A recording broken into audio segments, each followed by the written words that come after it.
Over the past 14 months, the U.S. government has allocated hundreds of billions of dollars to help small businesses survive the pandemic's economic hurdles. All that funding has been managed by the Small Business Administration, whose head was on Capitol Hill today, giving an update. Our own Lisa Desjardins has been following the money as well, and she joins me now. Hello to you, Lisa. So, Lisa, we know several of these programs are ending, and we learned today that at least one of them is far short of the money that these businesses need. So tell us where all this stands. That's right. There is so much good news these days about opening, increased vaccinations, people's lives moving forward. But it's important to talk about small businesses. According to the National Federation of Independent Business, at the beginning of this month, about a third of America's small businesses were still struggling to get back to 2019 levels. Now, to help them, of course, what we've been talking about all this time is 8 different bills passed the U.S. Congress to help these small businesses, some of them extensions, some of them new programs. And I want to look at where those programs are right now, those kind of lifebloods for these businesses through this pandemic.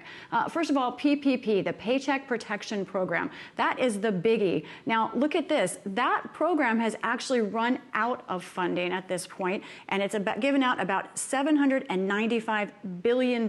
Technically, it's still open to applications, but again, that money has now run out. Another one to talk about is a relatively new one called the Restaurant Relief Funding Program. That program closed for applications just a couple days ago on Monday, a much smaller program, $28.6 billion.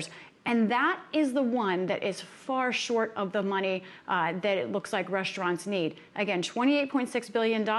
We learned today that restaurants across the country have applied for $76 billion. That's almost $50 billion more than the program has on hand. One more I'll mention very quickly. There's a program called Shuttered Venues. That's for theaters, concert venues, museums, some other nonprofit kind of large group activity centers. That program still does have money left and will be open until that money is gone. That seems to be the one area where there is still some give right now.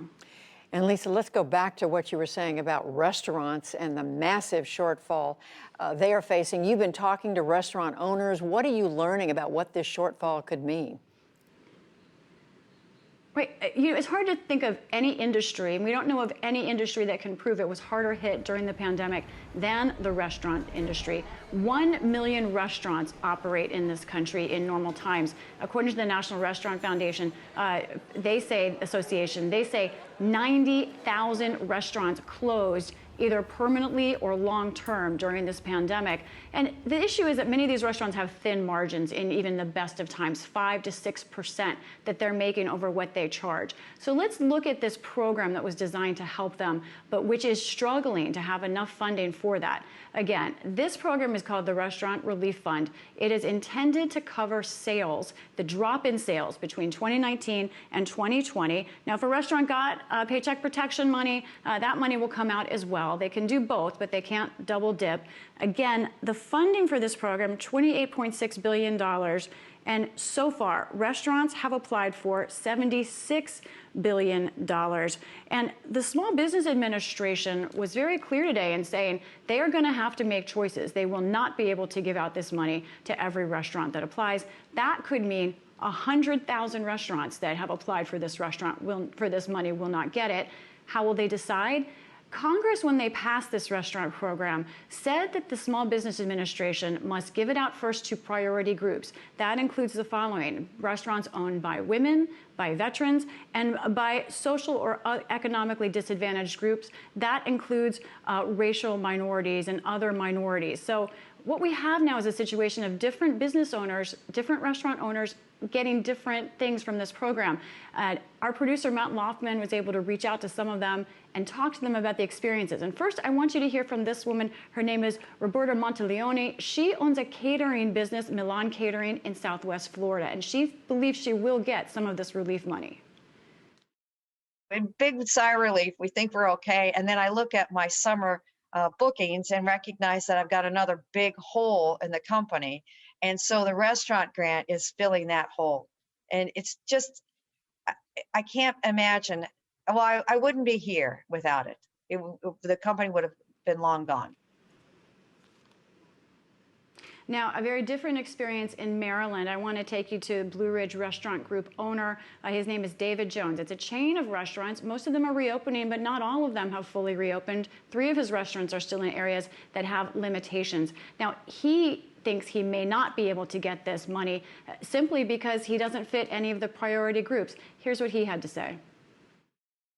We fully expect the fund to run out before it gets to us, and by all the communication has come out from SBA, and that's, and that's unfortunate. So but it would have really done a tremendous benefit to us and our employees, because I certainly would like to get some of our employees back up to where they probably should. I mean, we have people that are still behind on car payments and things like that.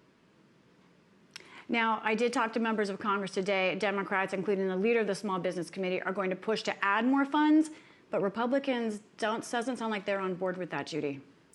And of course, Lisa, this is not the only set of issues before the Congress and the president right now.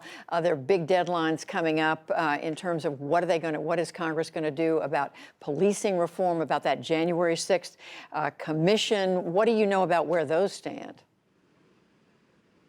That's right. I spoke to South Carolina Congressman Tim Scott today. He's one of the lead negotiators on that, Republican of South Carolina. He told me that in his mind, it's June or bust, meaning he is setting a deadline to figure out policing reform of the next month. Meanwhile, kind of just an idea of the pressure going on this at this time and sort of where we are with this. One of the parents of one of the police officers involved on January 6th, Officer Brian Sicknick, who died after defending the Capitol. He died of a heart attack. She put out this statement today about wanting a January 6th commission on that issue. She said not having a January 6th commission not having a January commission to look into exactly what happened is a slap in the faces of all the officers who did their jobs that day. And meanwhile, on that issue, it's in the air at the same time. Here's where we are with that. The Senate could possibly vote on a January 6th commission as soon as tomorrow. Not for sure yet, but it's possible. Now, meanwhile, some Republican senators like Collins and Romney are trying to work out a deal on that, but most Republicans oppose it. Some of them telling me they think it's political. Democrats want to use this against them. Others tell me, Republicans, that they think January 6th was something they don't think can be repeated. Judy? All right, Lisa Desjardins, so much to follow, and we will keep on asking you these kinds of questions. Lisa Desjardins, thank you.